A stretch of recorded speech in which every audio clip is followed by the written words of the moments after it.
एक सवाल और भी, अभी कुमार विश्वास ने भी बयान दे दिया, आपको पक्का सुना होगा आपने, उन्होंने सोनाक्षी सिन्हा की शादी जहीर इकबाल से हुई, उसको लेकर के उन्होंने बयान दे दिया, वो भी सनातन के हवाले से कि अपने बच्चों को संस्कार दो, रामायण पढ़ाओ, ऐसा ना हो कि तुम्हारे घर की श्री लक्ष्मी को कोई और उठा ले जाए। बड़ी तालियां बजी उस पर। कुमार विश्वास का ये वही लोग हैं जो वसुदेव कुटुंबकम की जिक्र करते हैं, वही लोग हैं, नए नए ठेकेदार। देखो मेरी बात सुनो भाई, मैंने कहा ना जोड़िया, आप क्या कहा जाता है कि जोड़िया ऊपर वाला बनाता है, अपने अपने धर्म के ईश्वर को कहते नहीं कहते? ये आपने शुरू में ही कहा था। तो अब क्या हुआ? और थोड़ा सा मैं किसी पर अटैक नहीं कर रहा हूँ, मुझे तो कोई कहता है कि साहब हमारे यहाँ हो, तो मैं कहता हूँ कि साहब ये आपके ईश्वर ने कराया आपके साथ, क्योंकि उसके बगैर पत्ता नहीं हिलता।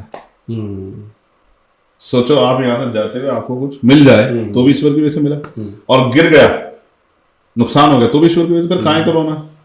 तो मेरी थ्योरी बिल्कुल साफ है।